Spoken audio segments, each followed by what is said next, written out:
Welcome back, live from Jess King's World. On my hip hop is we present to you Dope Read. Dope Read is a collection of books that's designed to elevate your mind, elevate your thought process, overall get you back reading, and make you a better person. We are still reading The 50th Law by 50 Cent and Robert Greene. We are going into Chapter 5. Chapter 5 is Know When to Be Bad, Aggression. You will always find yourself among the aggressive and the passive-aggressive who seek to harm you in some way. You must get over any general fears you have of confronting people, or you will find it extremely difficult to assert yourself in the face of those who are more cunning and ruthless. Before it is too late, you must master the art of knowing when and how to be bad, using deception, manipulation, and outright force at the appropriate moments. Everyone operates with a flexible morality when it comes to their self-interest. You are simply making this more conscious and effective. The hustler setup. Hustler's every waking hour is lived with both the practical and the subconscious knowledge that if he ever relaxes, if he ever slows down, the other hungry, restless foxes, ferrets, wolves, and vultures out there with him won't hesitate to make him their prey. And that's Malcolm X. Let's say that again. The hustler's every waking hour is lived with both the practical and the subconscious knowledge that if he ever relaxes, if he ever slows down, the other hungry, restless foxes, ferrets, wolves, and vultures out there with him won't hesitate to make him their prey. Malcolm X. You gotta, man, we're gonna look. All right, let's go. In the summer of 1994, Curtis Jackson returned to Southside Queens after having served some time in a rehabilitation program for drug offenders. And to his surprise, in the year he had been away, the hustling game had dramatically changed. The streets were now more crowded than ever, and dealers trying to make some money in the crack cocaine trade, having grown weary over the heated rivalries and violence of the past 8 years, the hustlers had settled into a system where each would have his own corner or two. The drug fiends would come to them for a quick transaction. It was easy and predictable for everyone. No need to fight or push people out of the way or even move around. When Curtis spread the word that he was looking to get his old crew together and start back where he left off before rehab, he was met with the suspicion and outright hostility. He could ruin the nice system they had in place with his ambition, hustling schemes. He had the feeling that they would kill him before he could do anything, just to preserve this new order. The future suddenly seemed depressing and grim. He had decided months before to find a way out of the drug dealing racket, but his plans depended on his ability to make some good money and save it so he could segue into a music career. Fitting into this one-corner system would mean he could never earn enough. A few years would go by, and he would find it harder and harder to get out. But if he made a play to grab more turf and make some quick money, he would find few allies and many enemies among the fellow hustlers. It was not in their interest that he be allowed to expand his business. The more Curtis pondered the situation, the angrier he became. It seemed to him that everywhere he turned, people were trying to get in his way, restrain his ambitions, or tell him what to do. They pretended they were trying to keep order, when in fact it was just about getting power for themselves and holding on to it. In his experience, whenever he wanted something in life, he couldn't afford to be nice and submissive. He had to get active and forceful. It would be natural for him to feel a little skittish, coming fresh out of jail and trying to get his old life back together. But what he really had to be afraid of was being stuck and settling for the corner hustler's life. Now was exactly the time to get aggressive, to be bad, and to disrupt the system that was designed only to keep people like him down.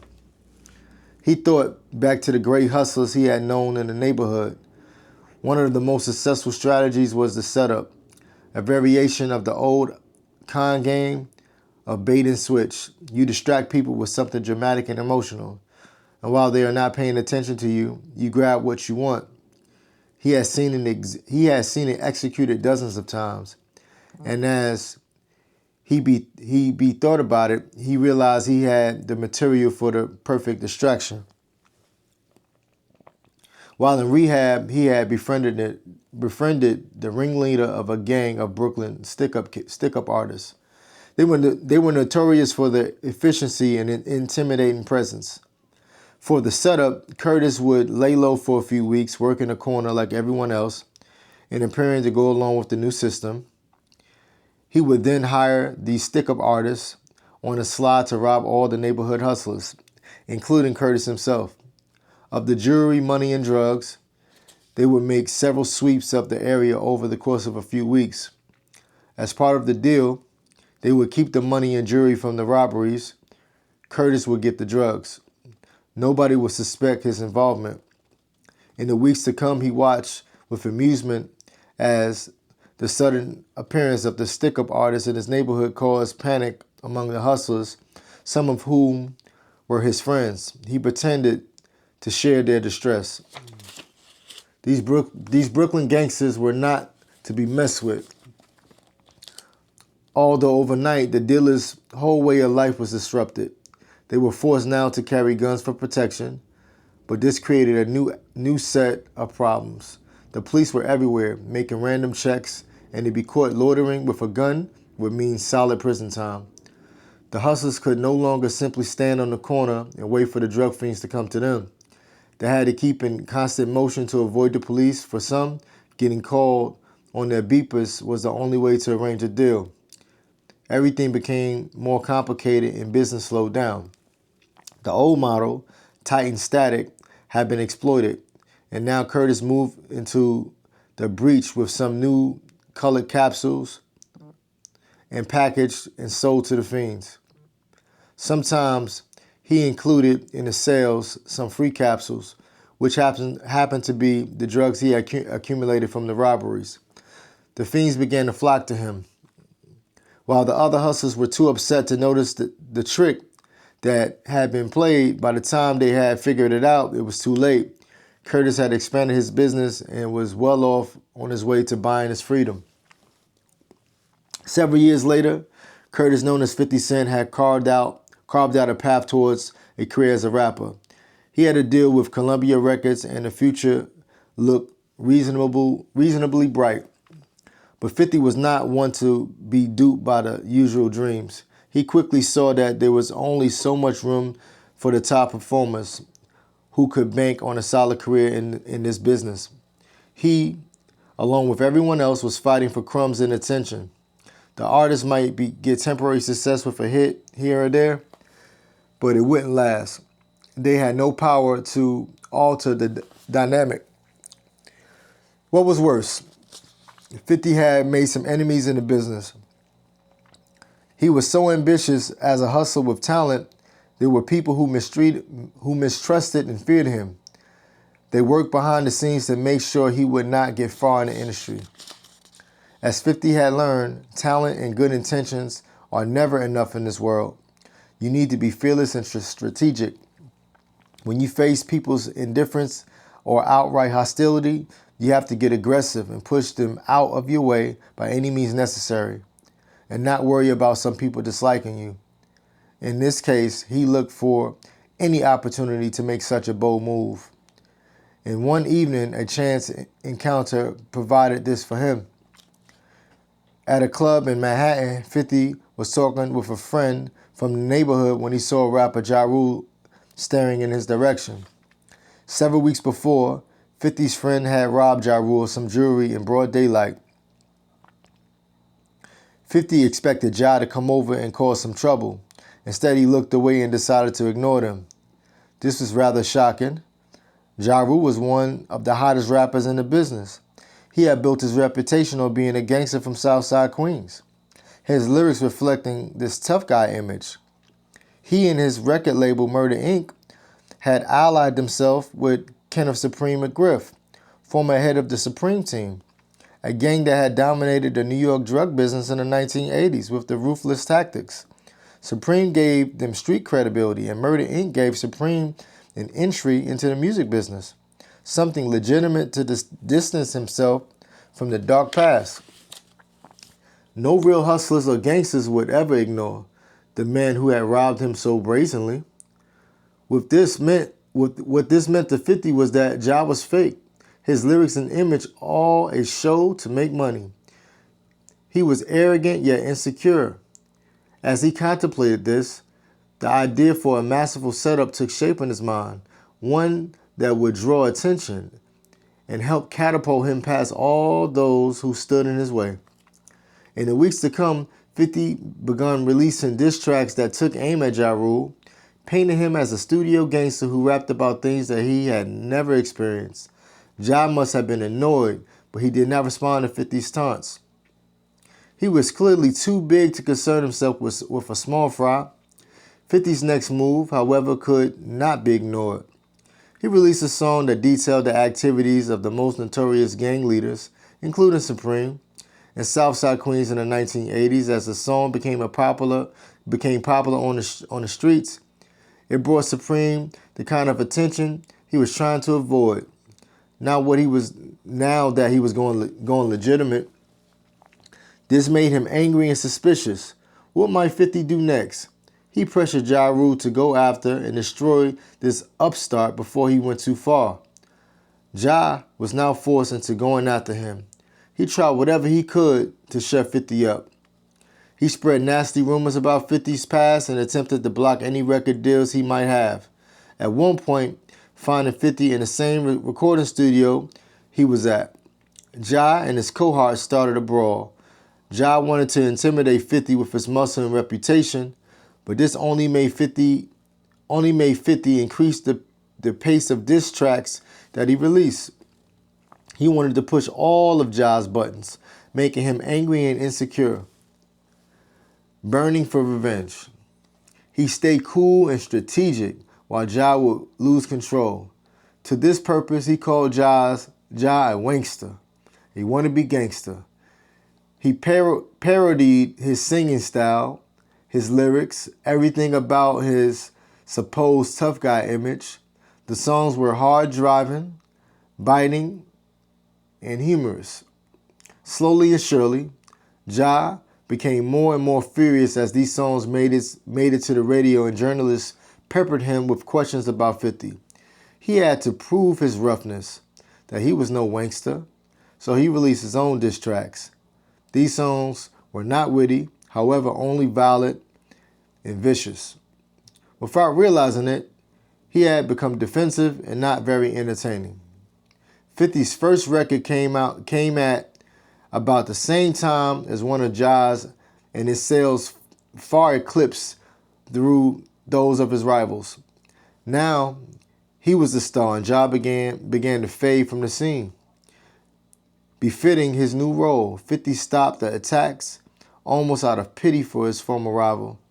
Ja had served his purpose, and it was better to leave him to oblivion. The fearless approach. The way I learned it, the kid in the schoolyard who doesn't want to fight always leaves with a black eye. If you indicate you'll do anything to avoid trouble, that's when you get trouble. 50 Cent. Life involves constant battle and confrontation. This comes on two levels. On one level, we have desires and needs, our own interests that we wish to advance. In a highly competitive world, this means we must assert ourselves and even occasionally push people out of position to get our way. On the other level, there are always people who are more aggressive than we are. At some point, they cross our path and try to block and harm us. On both levels, playing offense and defense, we have to manage people's resistance and hostility. This has been the human drama since the beginning of history, and no amount of progress will alter this dynamic. The only thing that has changed is how we handle these inevitable moments of friction in our lives. In the past, people had a greater taste for battle. We can read signs of this in all kinds of social behavior. At the thereafter, for instance, it was common practice for the 19th century audience in Europe and America to verbally express their disapproval of the actors or the play, yelling, hissing, or throwing things onto the stage. Fights will often break out in the theater over differences of opinion. It was not cause for concern, but part of the appeal. In political campaigns, it was accepted as normal that partisans of various parties would confront each other in the streets over the divergent interests. Democracy was considered vibrant by allowing such public disagreements a kind of safety valve for human aggression.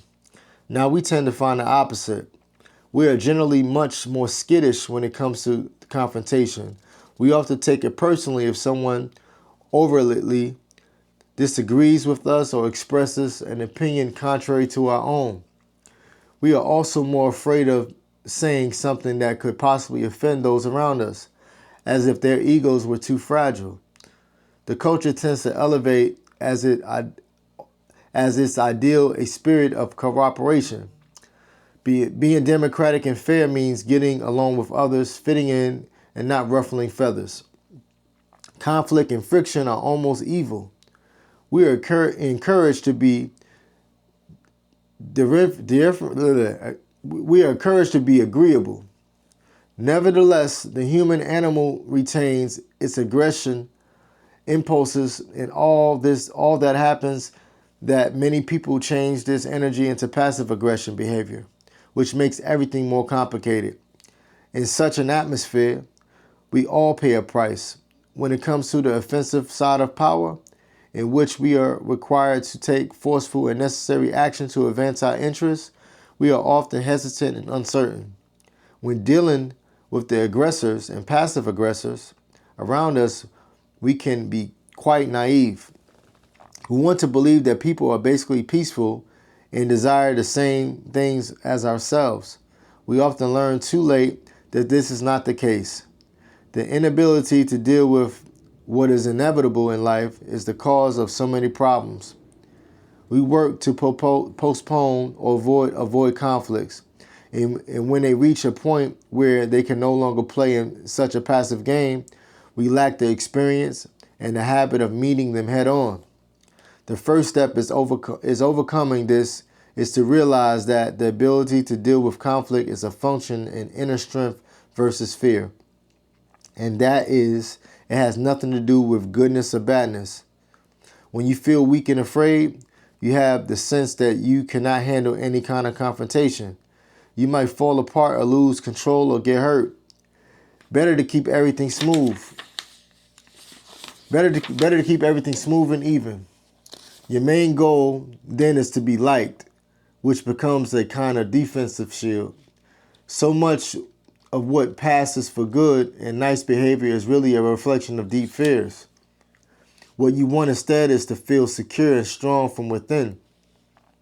You are willing to occasionally displease people, and you are comfortable in taking on those who stand against your interests. For such a position of strength, you are able to handle friction in an effective manner, being bad when it is appropriate. This inner strength, however, does not come naturally. What is required is some experience. This means that in your daily life, you must assert yourself more than usual. You take on an aggressor instead of avoiding him. You strategize and push for something you want instead of waiting for someone to give it to you. You will generally notice that your fears have exaggerated the consequences of this kind of behavior. You are sending signals to others that you have limits they cannot cross, that you have interests you are willing to defend or advance. You will find yourself getting rid of this constant anxiety about confronting people. You are no longer tied to this false niceness that wears on your nerves. The next battle will be easier. Your confidence in handling such moments of friction will grow with each encounter. In the hood, people don't have the luxury of worrying about whether people like them. Resources are limited. Everyone is angling for power and trying to get what they can. It is a rough game, and there is no room for being naive or waiting for good things to happen. You learn to take what you need and feel no guilt about it. If you have dreams and ambitions, you know that to realize that you have to get active, make some noise, bruise a few people in the path, and you expect others to do the same to you. It is human nature, and instead of complaining, you simply must get better at protecting yourself. We all face a similar competitive dynamic. People all around us are struggling to advance their interests, but because our fights are more subtle and veiled, we tend to lose sight of the harsh aspects of the game. We are often too trusting in others, in a future that will bring good things. We could use some of the toughness and realism that people who grew up in the pressured environments have. A simple line can be drawn. We all have ambitions and large goals for ourselves. We are either waiting for some perfect moment to realize them, or we are taking action in the present. This action requires some aggressive energy channeled in a smart manner and the willingness to displease a person or two who gets in our way. If we are waiting and settling for what we have, it is not because we are good and nice, but because we are fearful. We need to get rid of the fear and guilt we might have for asserting ourselves. It serves no purpose except to keep us down. The fearless types in history have often had to face a lot of hostility in their lives, and in doing so, they invariably discovered the critical role that one's attitude play in thwarting people's aggression. Look at Richard Wright, the first best-selling African-American writer in U.S. history. His father abandoned his mother shortly after Wright's birth in 1908, and Wright knew only poverty and starvation as a child. His uncle, with whom they lived with, was lynched by a white mob of his family. And his family, Wright, and his mother and his brother, was forced to flee from Arkansas and wander across the South. When his mother fell ill and became an invalid, he was shunned from family to family, even spending time in an orphanage.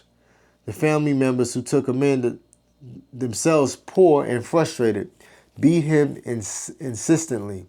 His classmate at school, sensing he was different, he liked to read books and was shy, taunted and ostracized him. At work, his white employees subjected him to endless indignities, such as beatings and dismissals from the job for no apparent reason. It was beating him at work. These experiences created in him intricate layers of fear. But as he read more books about the wider world and thought more deeply, a different spirit rose inside of him, a need to rebel and not accept the status quo. When an uncle threatened to beat him over a triviality, he decided he had enough. Although just a child, he clutched 2 razor blades in his hands and told his uncle that he was prepared to go down fighting. He was never bothered by that uncle again. Seeing the power he had with such an attitude, he now made it something more calculated and under control. When conditions at work became impossible, he would leave the job, a sign of impertinence to the white employers who spread word of this around town.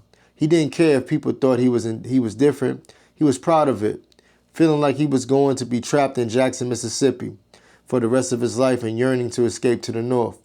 He became a criminal for the first and last time in his life, stealing enough to pay his way out of town. He felt more than justified in doing this. This spirit permeated his life to the very end.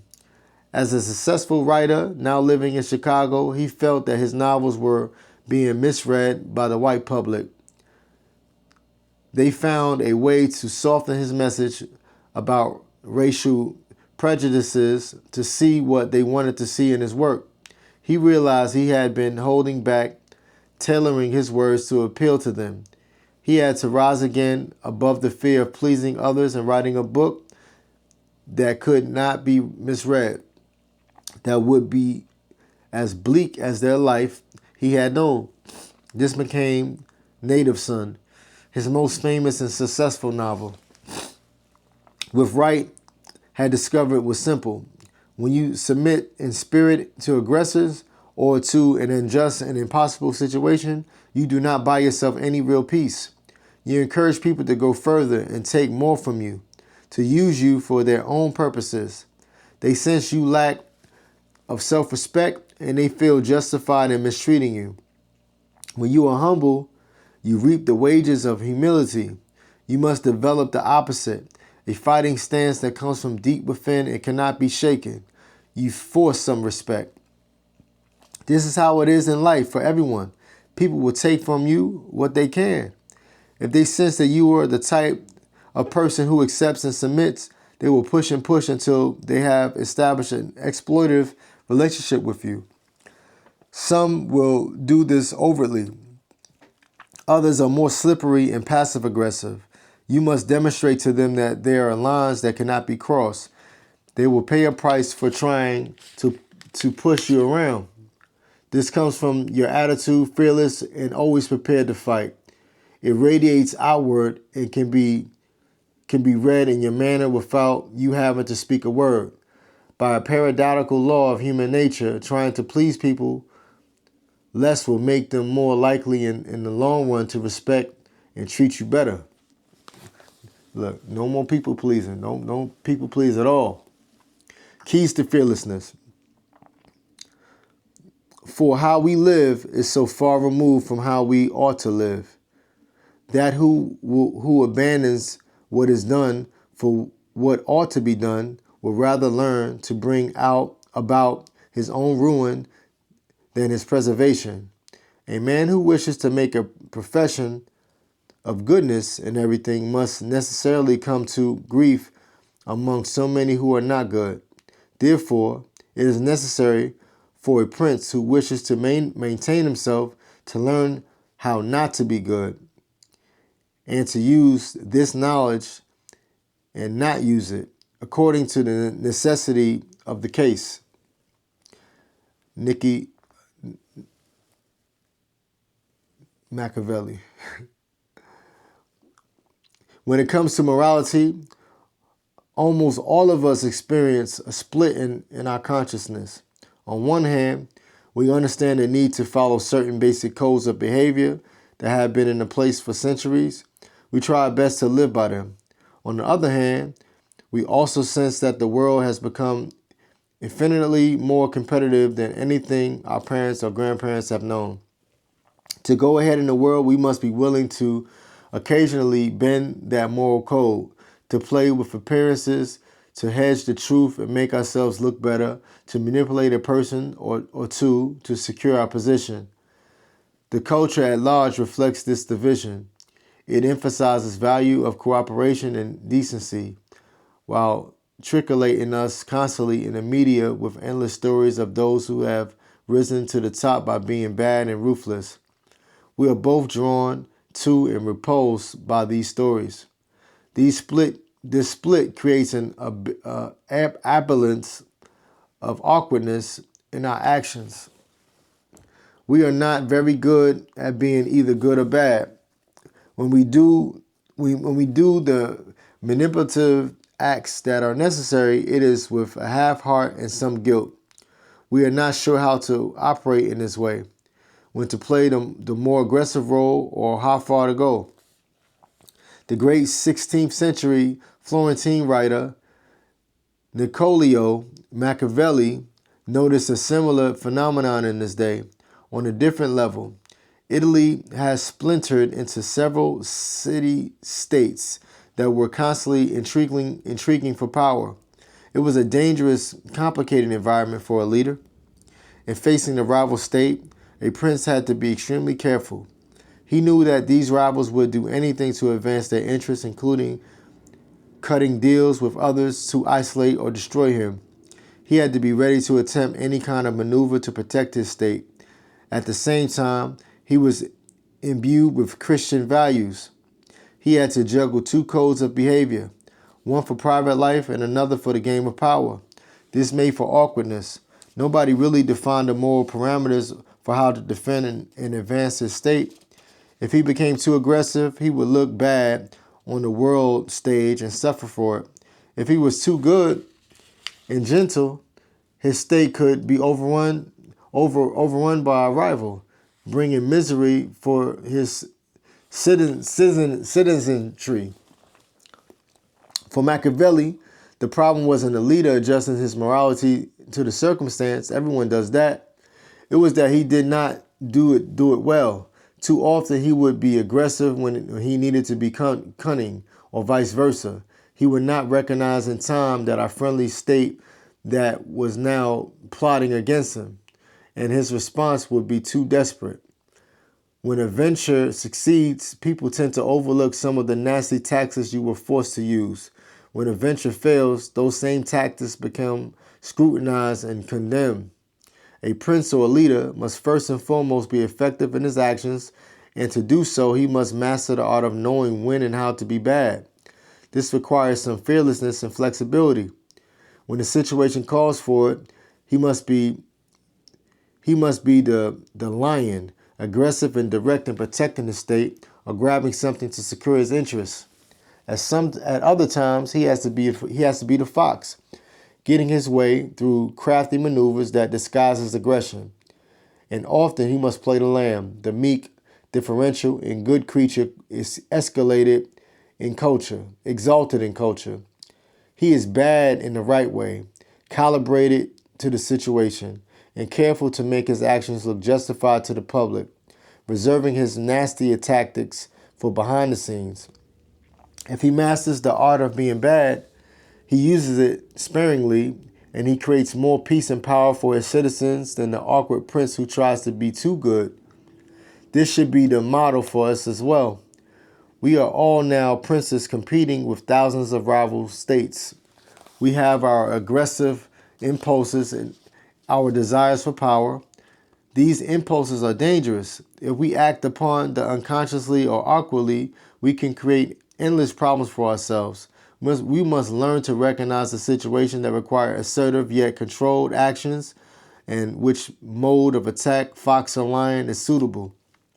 The following are the most common foes and scenarios that you will encounter in which some form of badness is required to defend or advance yourself.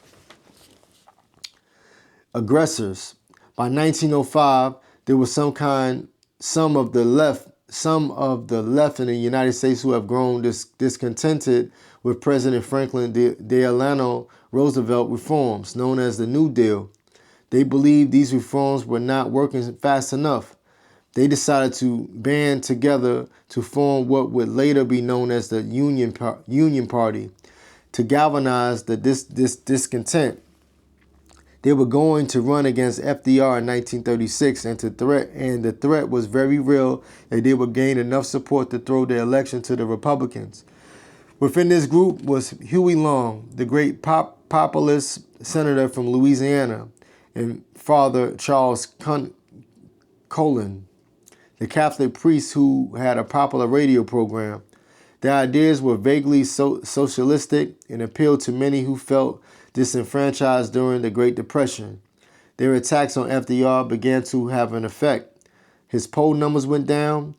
Feeling emboldened, they became even more aggressive and relentless in their campaign. In the midst of this, FDR remained mostly silent, letting them fill the air with their charges and threats.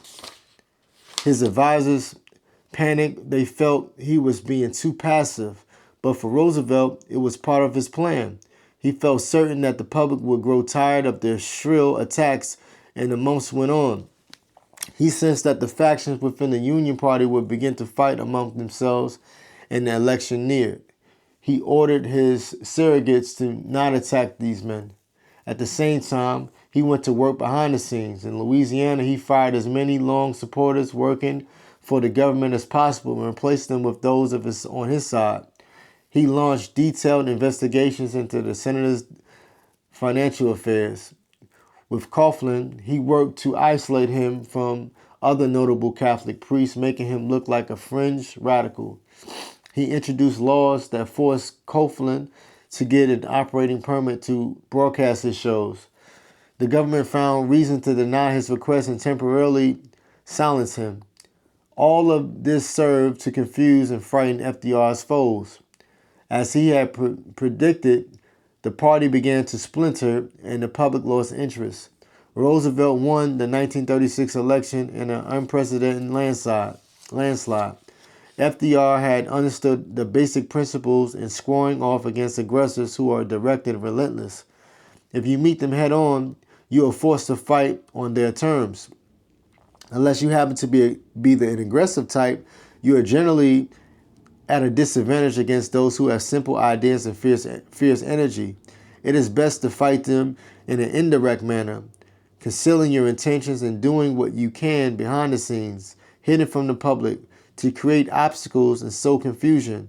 Instead of reacting, you must give aggressors some space to go further with their attacks, getting them to expose themselves in the process and provide you plenty of juicy targets to hit. If you become too active and forceful in response, you look defensive. You are playing a fox to their lion.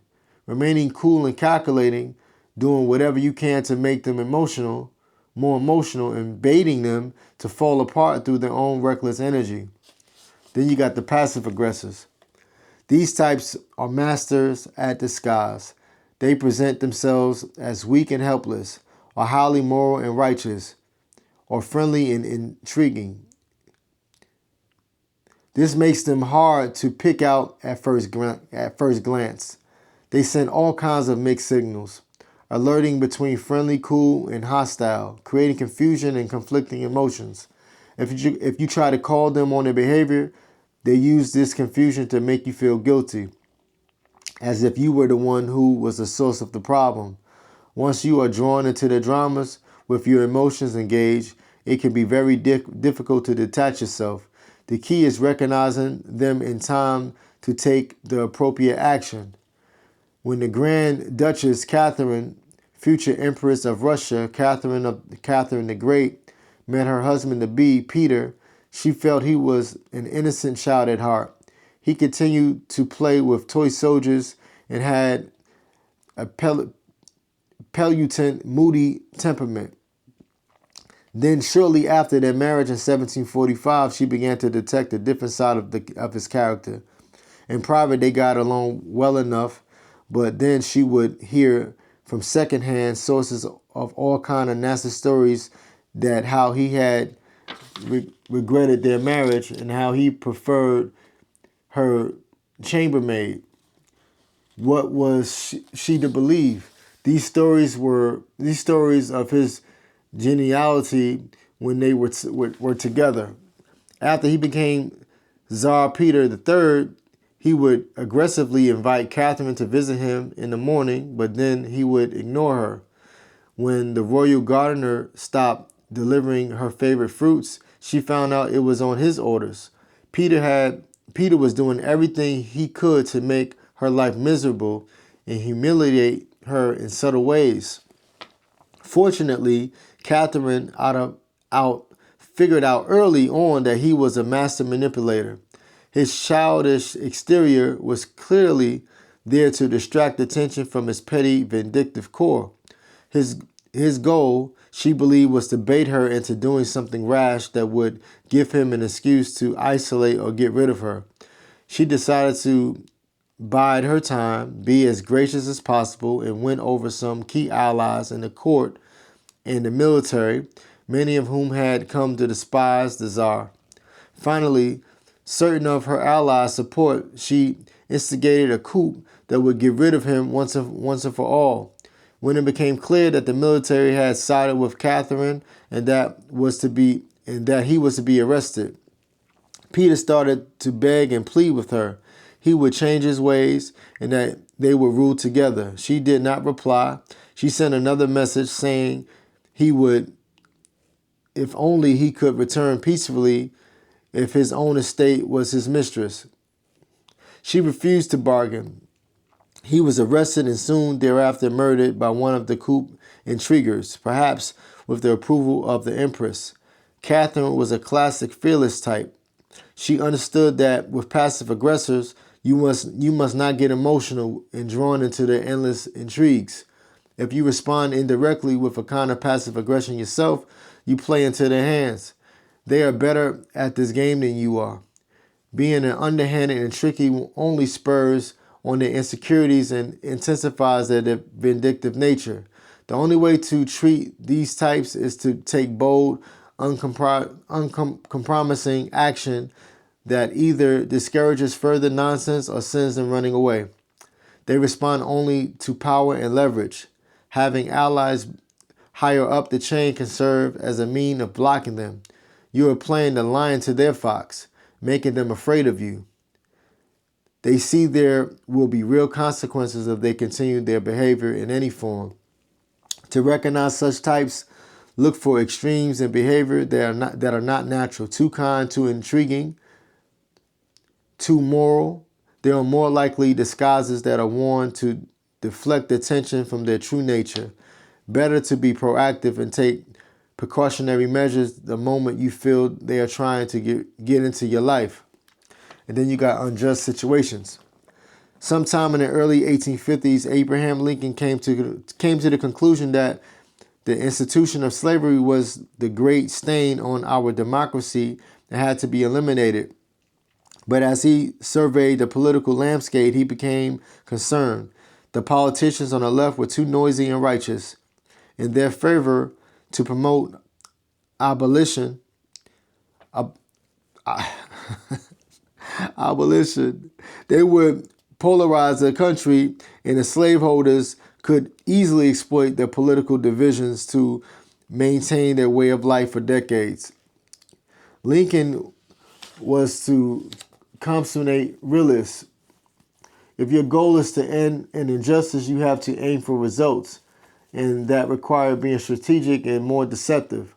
To end slavery, he would be willing to do almost anything. He decided he was the politician best suited for the case. His first step was to present a moderate front to the public in the 1816 campaign and after his election to the presidency.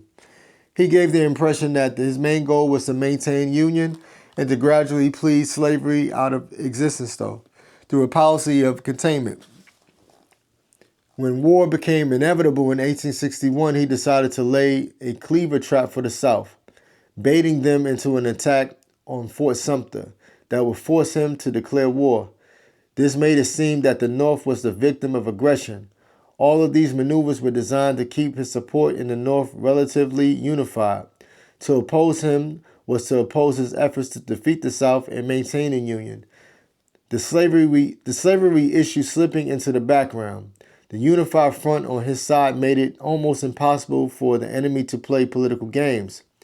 As the tide of the war turned in the favor of the North, he gradually shifted to more radical positions, stated in the Emancipation Proclamation and his Gettysburg Address. Knowing he had more leeway to reveal his real goals and act on them, leading the North to victory in the war, he had even more room to continue his campaign.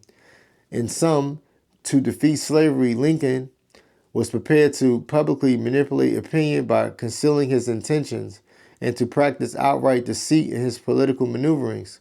This required great fearlessness and patience on his part, as almost everyone misread his intentions and criticized him as an opportunist. Some still do. In facing an unjust situation, you have two options. You can loudly proclaim your intentions to defeat the people behind it, making yourself look good and noble in the process. But in the end, this tends to polarize the public. You create one hardened enemy for every sympathizer won over to the cause, and it makes your intentions obvious. If the enemy is crafty, this makes it almost impossible to defeat them. Or if it is results you are after, you must learn instead to play the fox, letting go of your moral purity. You resist the pull to get emotional, and you craft strategic maneuvers designed to win public support. You shift your position to suit the circumstance, baiting the enemy into actions that will win you sympathy. you conceal your intentions. Think of it as war. Short of unnecessary violence, you are called to do whatever it takes to defeat the enemy. There is no nobility in losing if an injustice is allowed to prevail. Then you got static situations. In any venture, people quickly create rules and conventions that must be followed. This is often necessary to instill some discipline and order, but most often these rules are conventions and arbitrary. They are based on something that was successful in the past but might have little relevance to the present. They are often instruments for those in power to maintain the grip and maintain the group unified, to keep the group unified. If this goes on long enough, they become and the crowd out in any new ways for doing things. In such a situation, what is called for a total destruction of the dead conventions, creating space for something new. In other words, you must be the complete lion, as bad as can be. This was how several important black jazz musicians such as Charlie Parker, Thelonious Monk, and Dizzy Gillespie responded to the musical conventions that had hardened in the early 1940s. From its more freewheeling earlier days, jazz had become co-opted by performers and audiences. The sound that became popular, big band swing, was more controlled. To make any money in the business, you had to play by the rules to perform these popular genres. But even those black musicians who followed the conventions were still paid considerably less than their white counterparts. The only way around the impression situation was to destroy it with a completely new sound, in this case with something that later became known as bebop. This new genre went against all the current conventions. The music was wild and improvisatory. As it became popular, it gave these musicians some space to perform on their own terms and some control over their careers.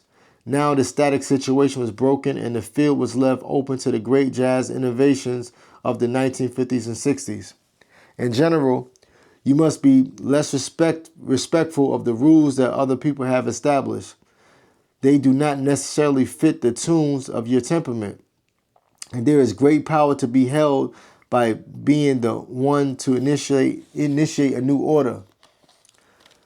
Impossible dynamics. Something in life you find yourself in a negative situation that cannot be improved no matter what you do. You must find yourself working for people who are irrational. Their actions seem to serve no purpose apart from imposing their power and making you miserable.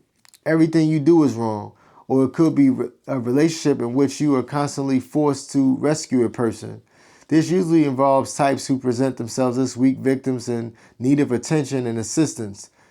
They stir up a lot of drama around them. No matter what you do, they need to be rescued. Their need to be rescued keeps reoccurring. You can recognize this dynamic by your emotional need to somehow solve the problem, mixed with your complete frustration in finding any kind of reasonable answer. In truth, the only variable solution is to terminate the relationship. No arguing, no bargaining, no compromising. You leave the job. There are always others. You leave the person who is tormenting you with as much finality as possible. Resist the temptation to feel any guilt. You need to create so much distance as possible so they cannot place you with these emotions onto you. They must become dead to you so you can go on with your life. Damn. That's exactly what you got to do. Then you got the reversal of perspective. The problem with confrontational moments and why we often seek to avoid them is that they churn up a lot of unpleasant emotions. We feel personally aggrieved that someone is trying to hurt or harm us. This makes us wonder about ourselves and feel insecure. Did we deserve this in some way? If we go through a few of these unpleasant moments, we become increasingly skittish. But this is really a problem of perception. In our own inner turmoil, we tend to exaggerate the negative intentions of our opponents. In general, we take conflicts too personally. People have problems and traumas that they carry with them from their childhood on. most often when they do something to harm or block us, it's really not directed to us personally. It comes from some unfinished business from their past or deep insecurities. We happen to cross their path at the wrong moment. It is essential that you develop the reverse perspective. Life naturally involves conflicting interests. People have their own issues, their own agendas, and they collide with yours. Instead of taking this personally, concerning yourself with people's intentions, you must simply work to protect and advance yourself in this competitive game, this bloody arena. Focus your attention on the maneuvers and how to deflect them. When you have to resort to something that isn't conventional moral or is just another maneuver, you are executing in the game. Nothing to feel guilty about. You accept human nature and the idea that people will resort to aggression. This calm, detached perspective will make it that much easier to design the perfect strategy for blunting their aggression. With your emotions unscathed by these battles, you will grow accustomed to them and will even take some pleasure in fighting them well. In the ring, our opponents can gouge us with their nails or butt us with their heads and leave us a bruise. But we don't denounce them for it or get upset with them or regard them from then on as violent types. We just keep an eye on them. Not out of hatred or suspicion, just keeping a friendly distance. We need to do that in other areas. We need to exercise what our sparring partners do and just keep our distance without suspicion or hatred. Into chapter 5. That was a deep chapter. You got to know when to be bad. That means you got to stop being too nice. Stop being people pleasing. You got to know when to turn it up. Because in order to advance in life, you have to be able to know when to be bad. There's no way around it. Nice guys finish last. There's no way you could be nice completely. No manipulation. No going above and beyond. You have to be aggressive. You got to know how to be the lion and the fox. You got to know how to be either one. Which one you're going to be. Hey, learned a lot in chapter 5, man. Listen, man, if you made it this far, I appreciate you rocking with me. I appreciate you rocking with me, even though I stumble over words and sometimes I mumble. But hey, man, we are reading books. You should be proud of yourself. We are in chapter 5, and I will see you on chapter 6. Off to the next one.